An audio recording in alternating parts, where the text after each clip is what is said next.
dirigirse a la Asamblea General.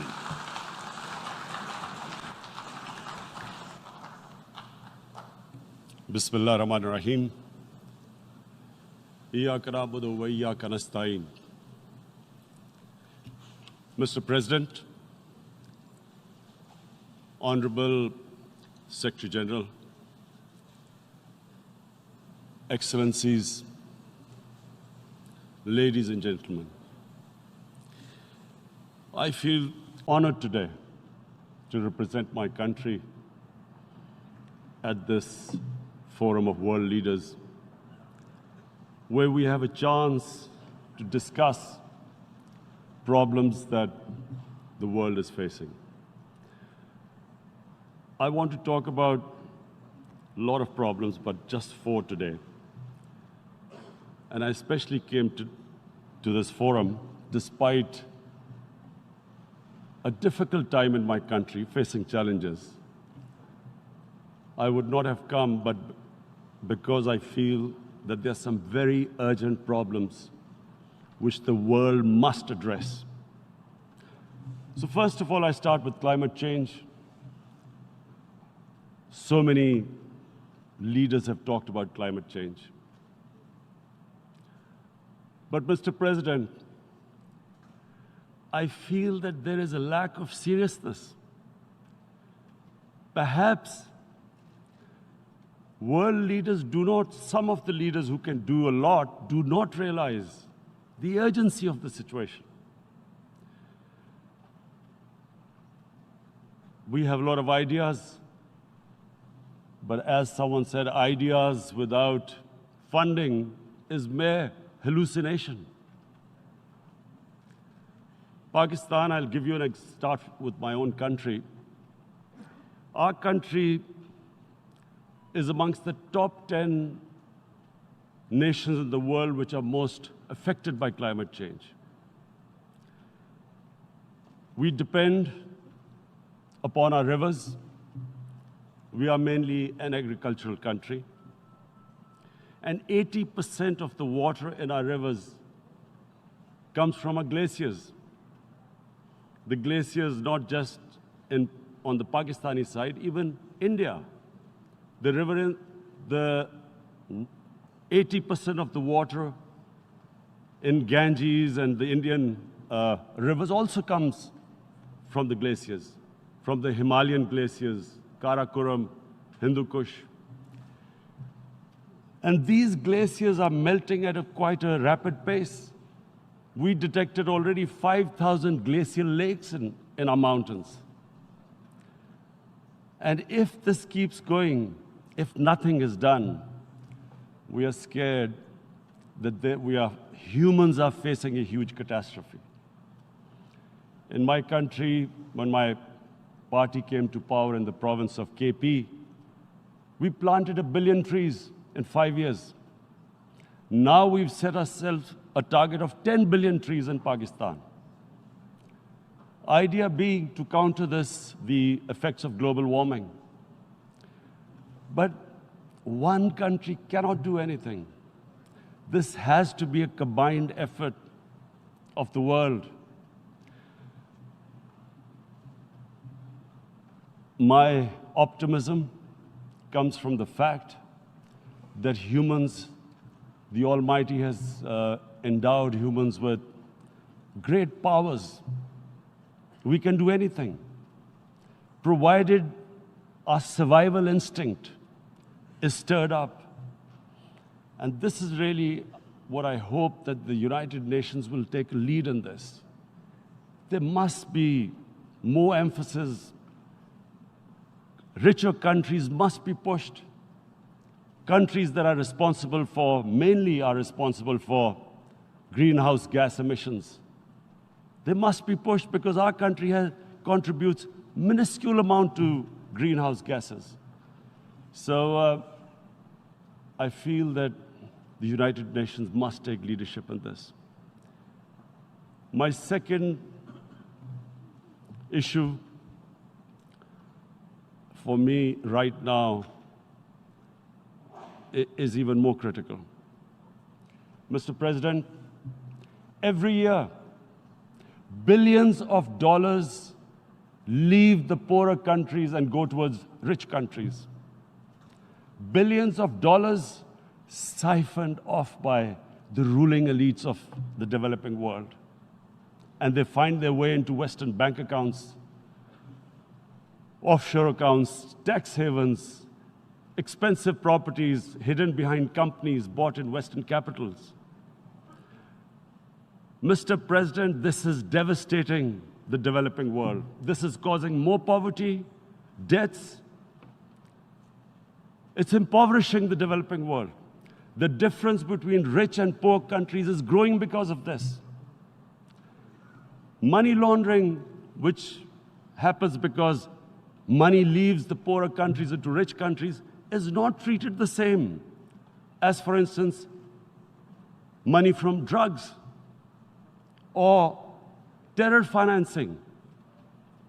The seriousness which terror financing and money from drugs, the way it is treated, it's not the same. The way the poor countries are being plundered by their elites. It's not happening. In my country, when I took charge of our government a year back, in the 10 years preceding that, our total debt went up 4 times. The debt we had accumulated in 60 years, just in 10 years, it went up 4 times. As a result, the total revenue we collected in 1 year, half of it went into debt servicing. How are we going to spend money on our human beings, 220 million people, when half the money is going into debt servicing? Because our country was plundered by the elites, the ruling elite. And easily they could get the money out. And when Mr. President, we located properties in Western capitals bought by this money through corruption and money laundering, located the properties of these corrupt leaders, we find it so difficult to retrieve it. That money, if we retrieved that money, we could spend on our human beings. But it's so difficult. The laws protecting these criminals. We do not have the sort of money to have expensive lawyers and spend millions and millions of dollars. We need help from the rich countries. And Mr. President, it's critical. The rich countries must show political will. They cannot allow this to happen. How can the poor countries spend money on human development, which the United Nations asks, SDG? How are we going to do it when this money can easily leave our countries? So, unless the rich countries intend to build walls to stop economic refugees coming as we see right now, they must take action. They must take action now. It must be a deterrent.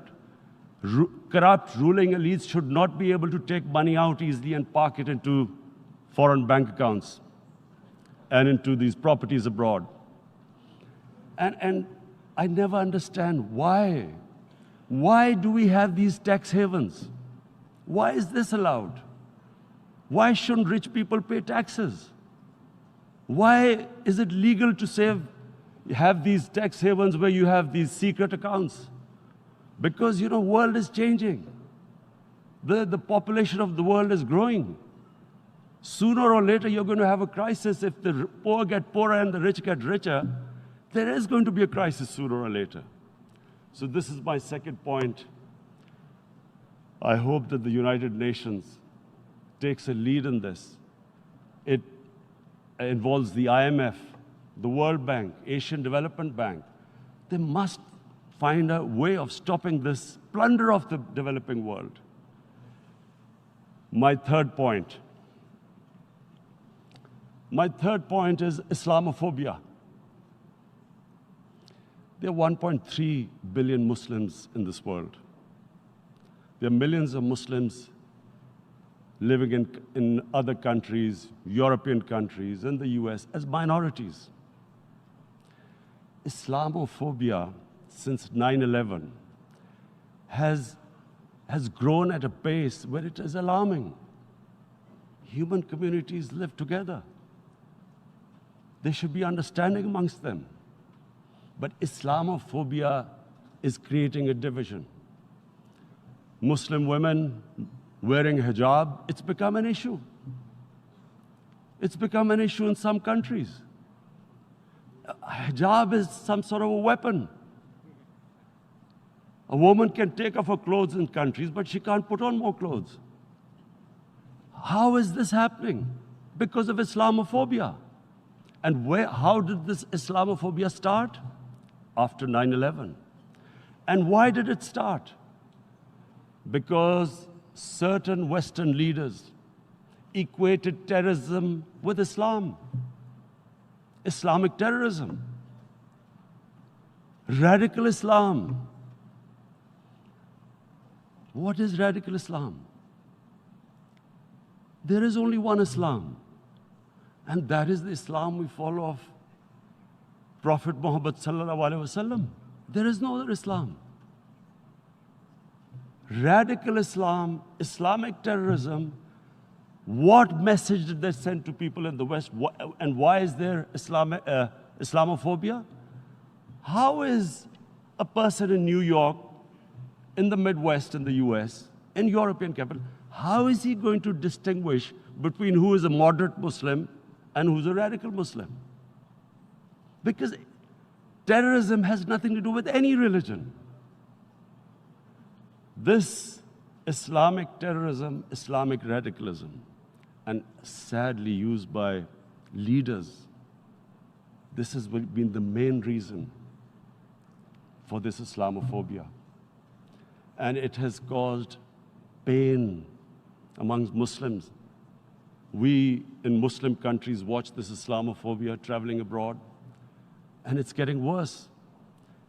And may I just say, Mr. President, that in European countries, it is marginalizing Muslim communities. And we all know that marginalization leads to radicalization. Some of the people who ended up as militants in Syria and other places were from marginalized Muslim communities. And my point here is that we must address this issue. I'm sad to say that we Muslim leaders have not addressed this issue either. After 9/11, when this thing came about war against radical Islam, rather than Muslim leaders trying to explain to the West that there is no such thing as radical Islam, in all human communities, they are radicals. They're liberals and rest are moderate. All human communities, Christians, Jews, everyone has it. But Islam is not radical, neither Judaism, neither Christianity, neither Hinduism. No religion preaches radicalism. The basis of all religion is compassion and justice, which differentiates us from the animal kingdom. But unfortunately, the Muslim leadership was so scared of being called radical Islam that all of them became moderates. In Pakistan, we were in the eye of the storm, and our government coined a phrase called enlightened moderation. No one knows what it meant, but everyone started putting on Western suits that they were moderates, started speaking. Even those who didn't know English would speak English because they were moderates. No one had a clue what it was, because we, in the Muslim world, did not explain to the West that there is no such thing as radical Islam. One of the reasons why, after 9/11, Islam was supposed to be equated with terrorism was suicide attacks.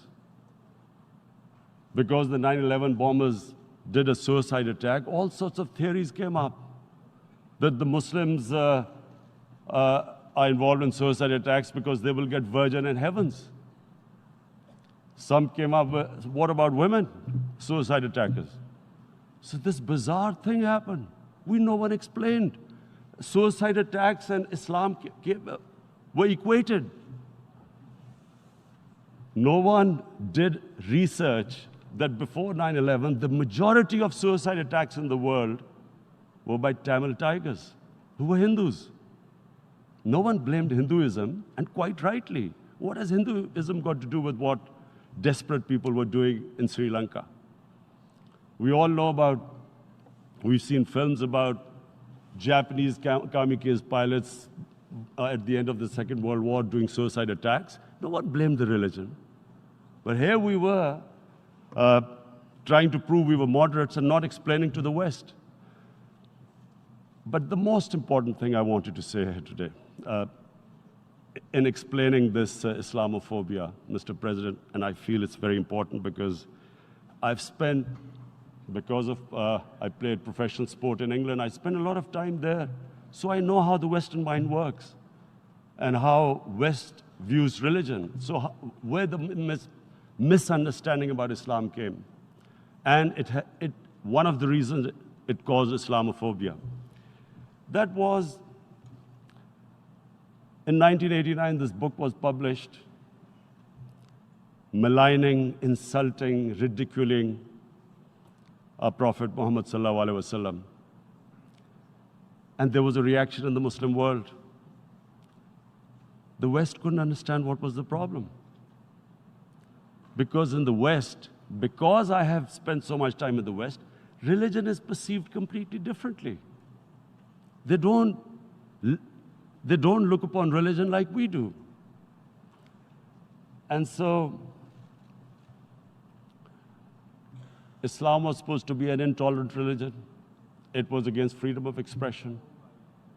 And Islam took a real beating 30 years ago. I still remember it became a watershed.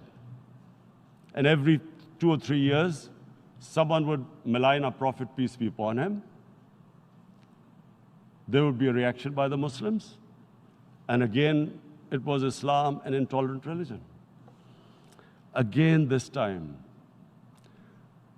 I blame a certain section of the people in the West who deliberately provoked this, knowing the impact it would have. But the majority of the people in the West didn't understand. This is where, again, Muslim leadership let the Muslims down. We should have explained to them what our Prophet, peace be upon him, means to us. So in 1 minute, I'll try and explain what he means to us. Our Prophet was the witness to the divine book, the Holy Quran. The Holy Quran is the book of guidance for Muslims, and the Prophet's life was living the Quran. He was an example of what the Quran guided us to be. So he is the ideal we all try to get to. The Prophet created the state of Medina, the first state in Islam. That state was the basis of a Muslim civilization which became the predominant civilization for the next 700 years. And what was that state? I hear such strange things about Islam, that it is against women, it's against minorities. The first state of Islam in Medina, it was the first time a welfare state was set up.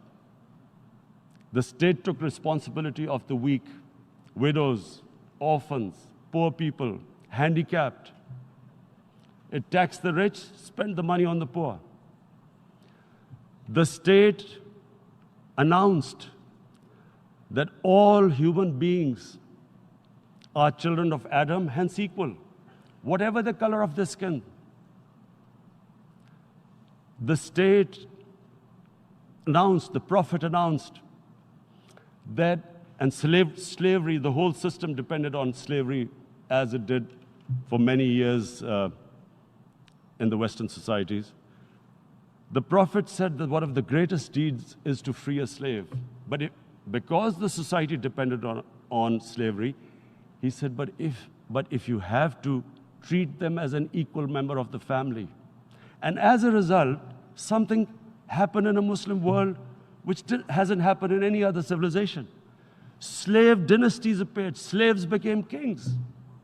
The Mamluks, slaves who ruled Egypt.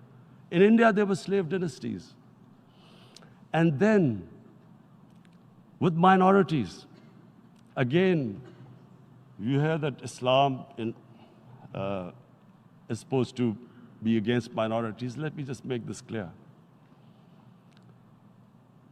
In Islam, the Prophet announced that everyone was free to practice his religion.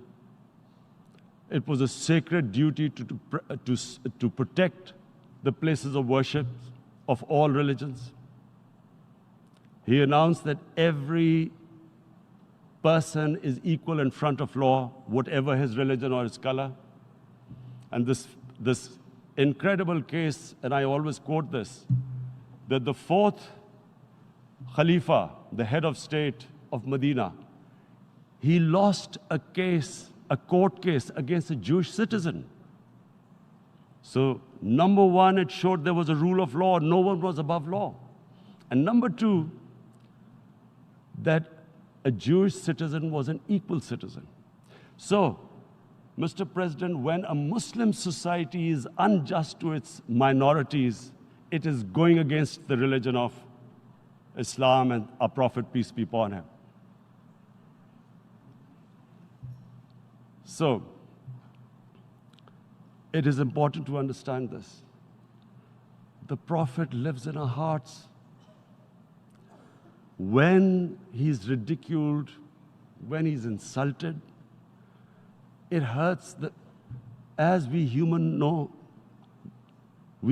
beings understand one thing, the pain of the heart is far, far, far more hurtful than physical pain. And that's why the Muslims react. And I always thought that if I ever had the stage, I would try and explain this to the world community, especially to the Western community, because having lived in the Western community, people didn't understand this.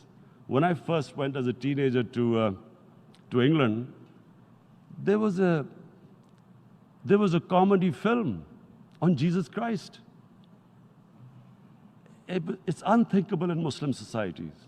So we need to explain that, look, in a human community, we must be sensitive to what causes pain to other human beings. We have, in the Western society, and quite rightly, the Holocaust is treated with sensitivity because it gives the Jewish community pain. That's all we ask, that do not use freedom of speech to cause us pain by insulting our Holy Prophet. That's all we want. And now, the number fourth point, Mr. President, and this is the most critical point, is the reason why I especially came here. It is about what is happening in Kashmir. Before I go on this, I want to make one thing clear, that when we came to power, my first priority was that Pakistan would be a country which will try its best to bring peace. We had been through this war on terror. We joined the United States war on terror after 2001. And Pakistan went through one of its worst periods where 70,000 Pakistanis died and over 150 billion was lost to our economy. And Mr. President, I opposed the war because in the 80s, Pakistan had joined the Western countries in what was the freedom struggle then in Afghanistan against the Soviets. And it was funded by the Western countries. These Mujahideen groups, which were treated in guerrilla warfare, were trained by Pakistan Army, funded by the Western countries, and especially US. and they waged what was a freedom struggle in Afghanistan. The Soviets called them terrorists. We called them freedom fighters. 1989, the Soviets retreated. The Americans packed up and left. Pakistan was left with these groups. Come 9/11, Pakistan joined the United States in this war on terror. And now our government was supposed to, the reason why I opposed joining this war, because here we had indoctrinated them in jihad, meaning freedom struggle against foreign occupation. Now, because we had joined the US, and the US had occupied Afghanistan, now we were supposed to tell them that, no, this is not freedom struggle and jihad, it's terrorism. So that's why I tried to tell then government that, stay neutral, because you will have leverage over them.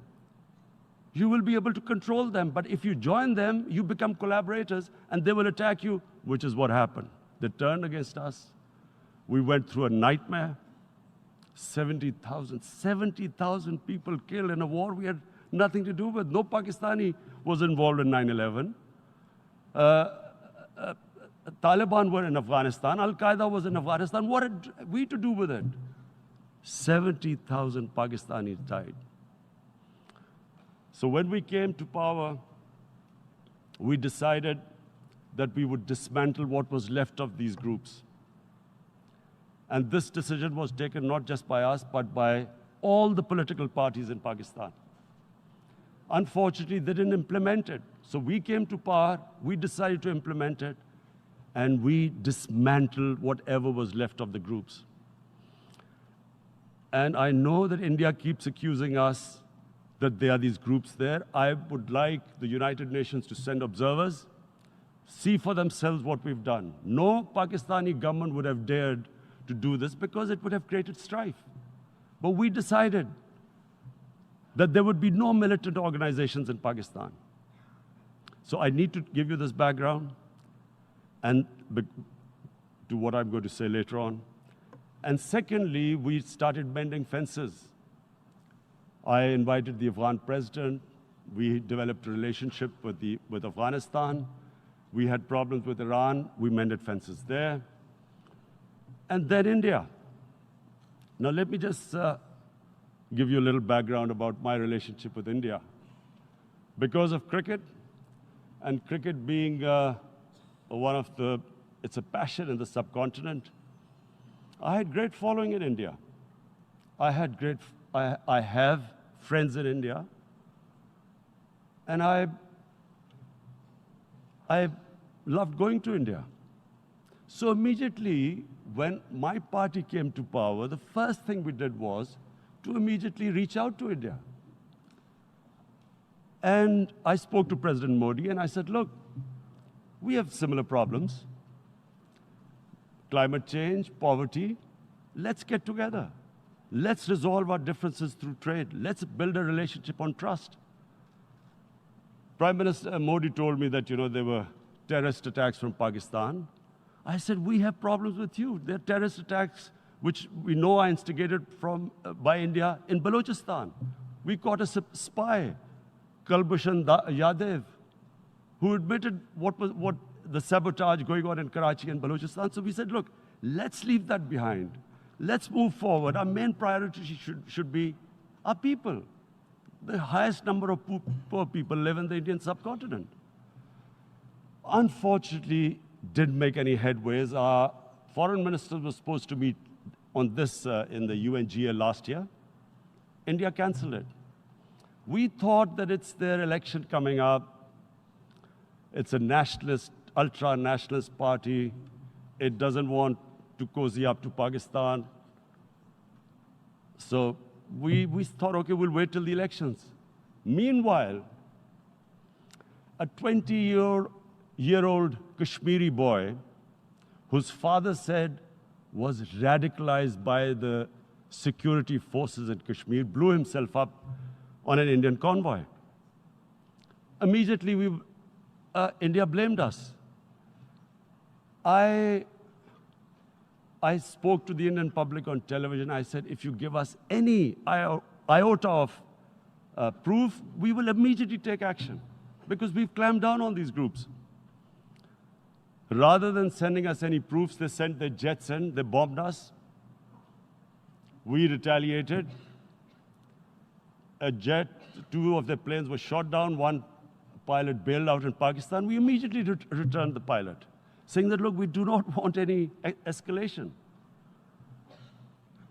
Rather than taking that as a peace gesture, the entire campaign, almost the entire campaign of Mr. Modi in the election was how he had taught Pakistan a lesson that jets had killed 350 terrorists. Complete lie. They had just killed about 10 trees of ours, which was quite painful given that, we are growing all these trees. He then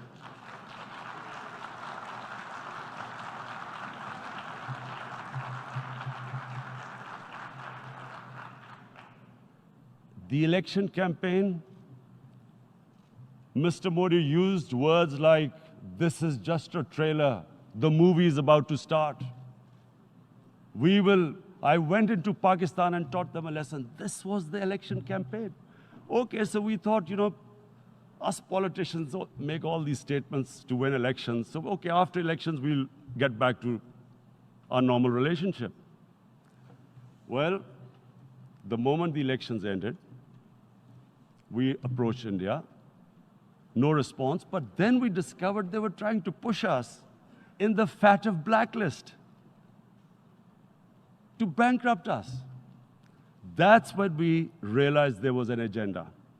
And that agenda became obvious on the 5th August when India went against 11 United Nations Security Council resolutions, which say that Kashmir is a disputed territory and the people of Kashmir have the right of self-determination. They went against that. They went against Simla Accord, which is about bilateral, sorting out our differences through bilateral means, went against that. They actually went against the Indian Constitution. Illegally, they revoked Article 370, which gave Kashmir the special status. They got an extra 180,000 troops there. Total number of security forces in Kashmir now are 900,000. And they put 8 million people of Kashmir under curfew.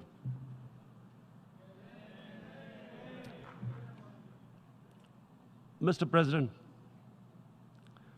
now I just briefly want to make the people understand, how can anyone do something like this? And for that, I have to explain to you what is RSS. RSS, Mr. Narendra Modi is a life member of RSS. RSS was an organization that was inspired by Adolf Hitler and Mussolini, came about in 1925. They believed in racial purity, racial superiority. They also believed they were an Aryan race like the Nazi believed they were an Aryan race. All that I'm saying can be verified. This is the time of information revolution. You can Google all this, what I'm saying. But it is very important for me to explain this to you so you know what is happening in India. This RSS believed in the ethnic cleansing of Muslims from India. At one point, there was racial superiority of the Hindu race. Secondly, it was hatred for the Muslims and for the Christians, because they believed that this golden age of Hindu civilization was stopped because of Muslim rule centuries back and then the British rule of India. So it was racial superiority and hatred for Muslims and Christians. This is openly stated. You look at the founding fathers of RSS, Golwalkar and Savarkar. Just Google them and you'll find out. And this ideology of hate is what murdered the great Mahatma Gandhi in 1948. It was this ideology of hate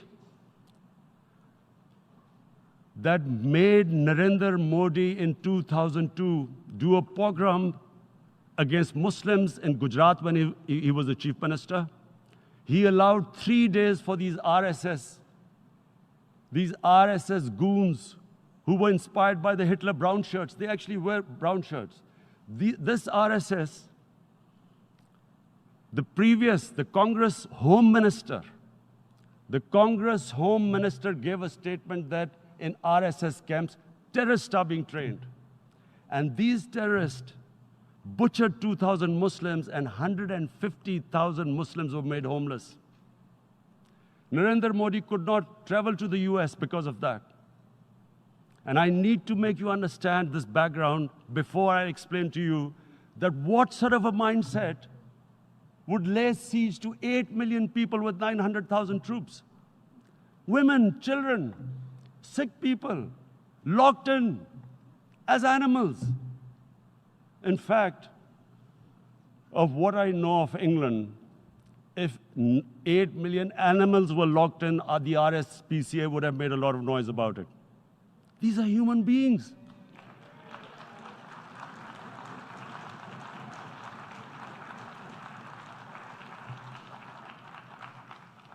And Mr. President, what comes with racial superiority, these illusions of Aryan superior race, is arrogance. The two go together. And it's arrogance that makes people make mistakes and do stupid things. Cruel things like what Narendra Modi has done. It's sheer arrogance. And it's arrogance that has blinded him from the fact that what is going to happen when the curfew is lifted? Has he thought about it? This hasn't been thought through. What is he going to do when he lifts the curfew?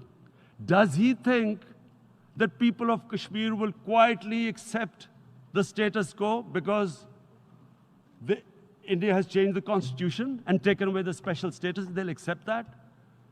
Mr. President, 100,000 Kashmiris have died in the past 30 years because they were denied the right given by the United Nations, the right for self-determination. 100,000 have died and 11,000 women have been raped. There are 2 human rights, United Nations human rights reports on this. The world hasn't done anything because India is a huge market, 1.2 billion people. Sadly, the material prevails over the human. But this has serious consequences. Again, I repeat, that's why I'm here.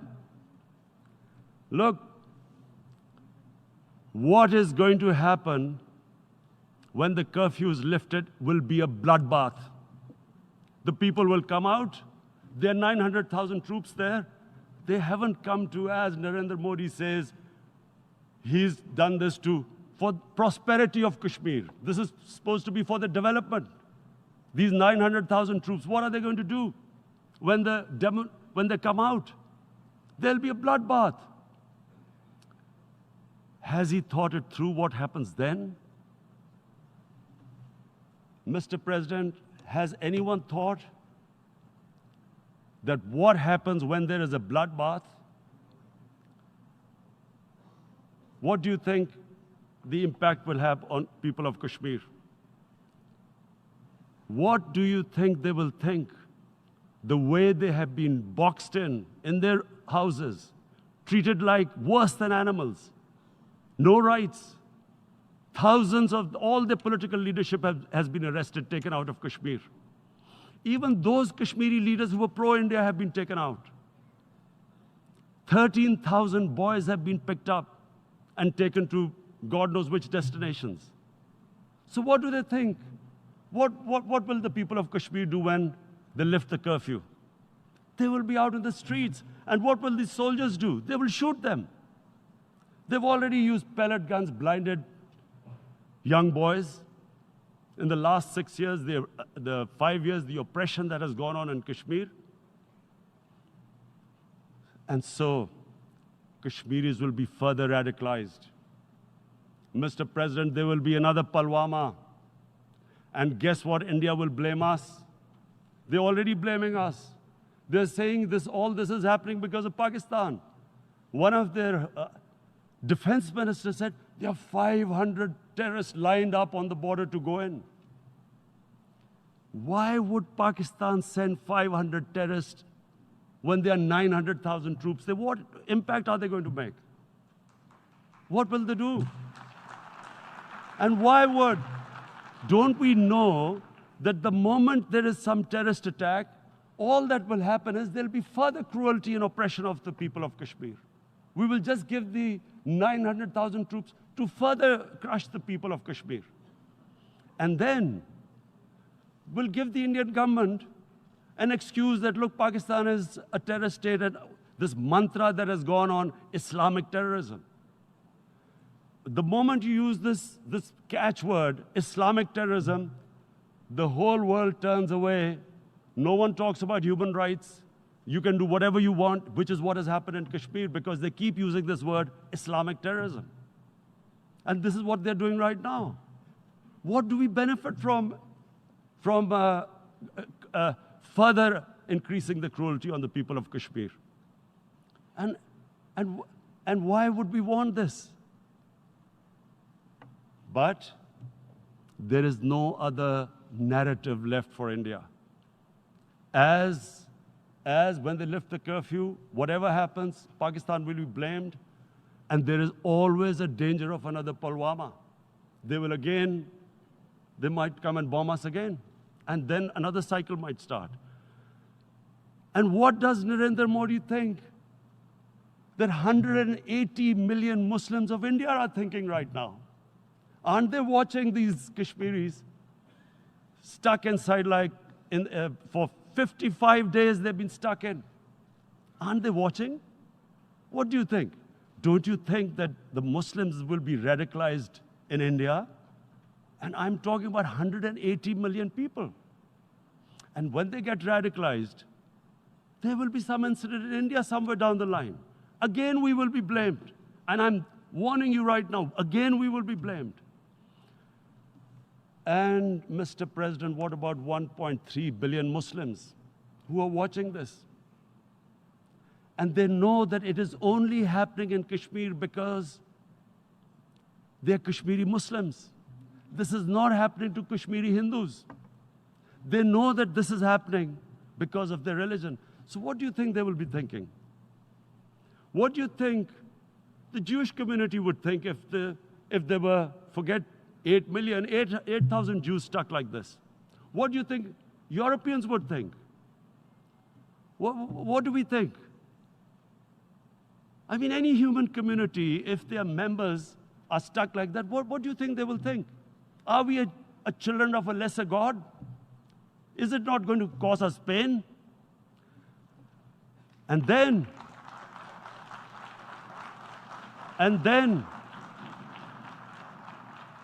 I'll tell you what will happen.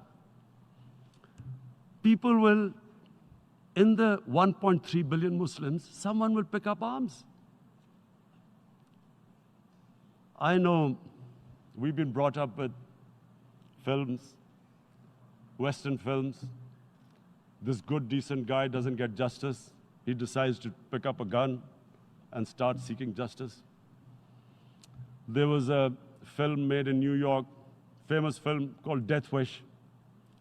This guy gets mugged by and his family, his wife gets killed or something. He can't get justice. He picks up a gun and he goes around shooting muggers. And the whole cinema cheers him on. So what do you think the Muslims are thinking right now?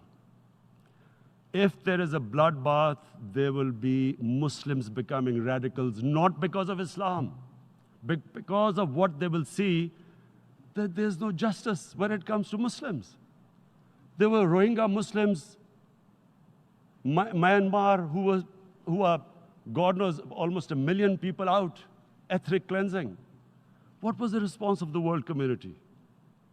So what do you think will be the response of 1.3 billion Muslims? I picture myself. I'm in Kashmir. I've been locked up for 55 days. I have heard about, and there are rapes, Indian Army going into homes, soldiers.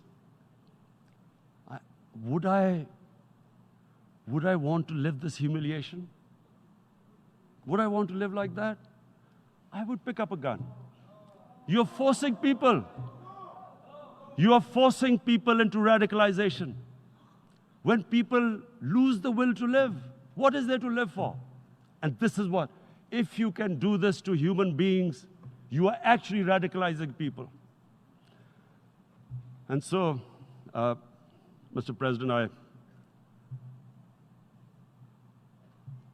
I want to repeat here, this is one of the most critical times. There will be a reaction to this. Pakistan will be blamed.